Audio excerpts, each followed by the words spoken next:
Vietnam has become one of the bright stories of economic growth in Southeast Asia. The question is, that we're going to address in this video, can it continue? Welcome to Analyzing Finance with Nick. Today's video, we're discussing the economic future of Vietnam.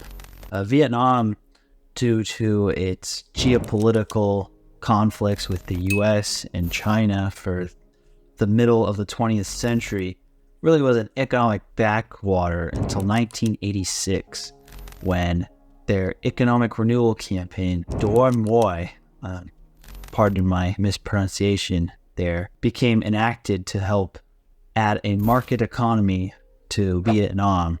And it was a gradual liberalization of foreign investment and of allowing private ownership throughout much of the economy. The result has been a lot of exporting growth.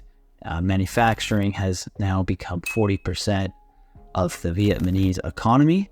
And on top of that, it has become the most popular destination for manufacturing for those who want to offshore from China but still stay in Asia. Vietnam also has a relatively well-educated and skilled population that is willing to work at very low wage scales. And because the cost of living, like other parts of Southeast Asia, is so low in Vietnam, you can build a consumer society on a much lower GDP per capita level than you can in many other parts of the world, even other emerging economies such as Latin America.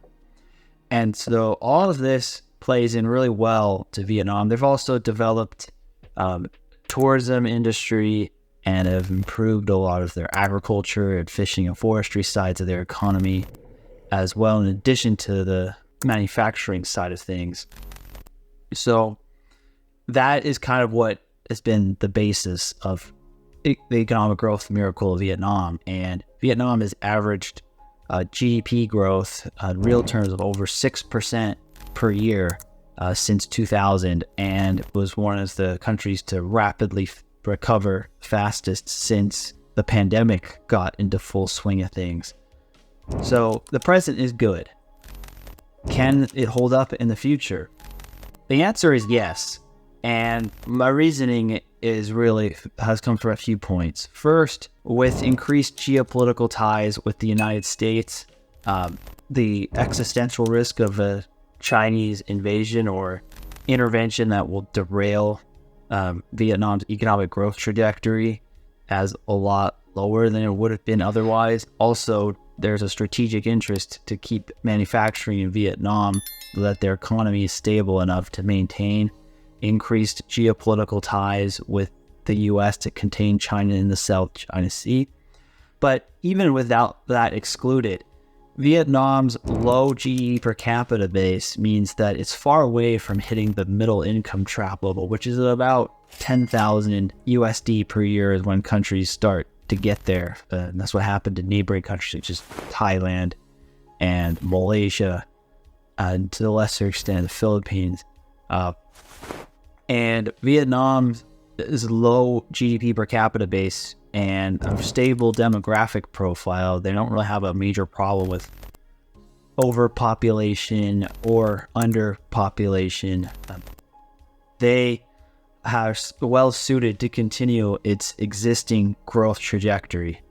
So they remain pretty optimistic on Vietnam. The main risks for them are geopolitical fundamentally, and then, like every other emerging market country, the automation ladder trap, which I mentioned in the Indonesia video, and several other of my videos on emerging market countries, which is the idea that if automation technology and robotics technology accelerate faster than the Vietnamese economy can develop a sustainable domestic consumer society, then a lot of these manufacturing jobs and exports, which have been the basis of Vietnam's economic growth, will go away. And I think that eventually will be a risk, but I think that it's a while away. And the other thing that keeps me confident on Vietnam is the success of its diaspora in the United States and other Western countries.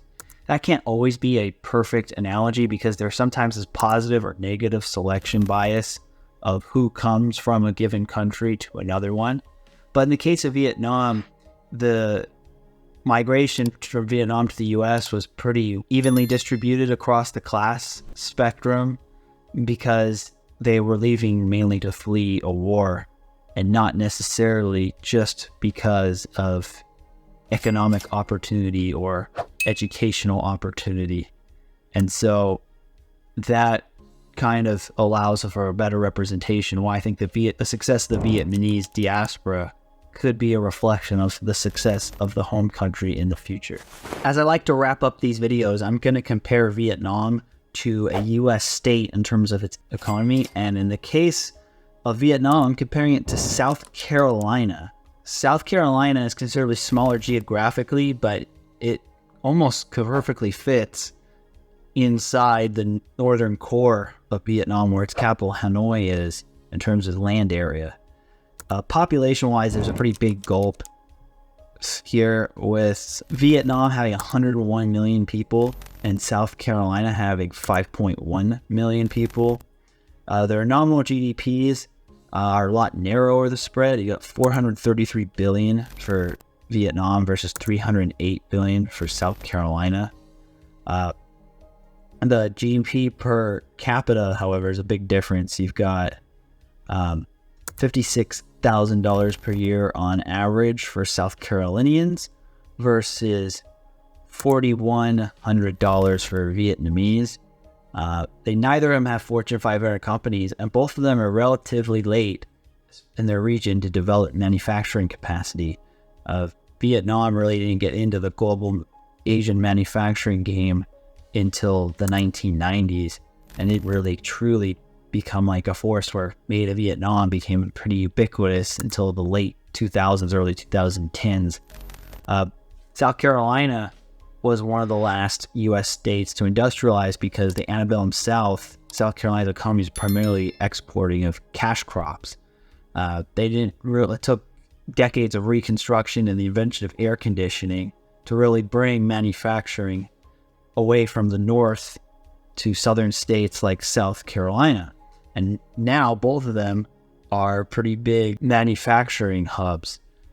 South Carolina's biggest manufacturing product from export is automobiles, whereas for Vietnam, it's consumer electronics, where a large portion of Samsung devices are actually made in Vietnam. And it's the same with a lot of German brand and luxury cars are made in South Carolina.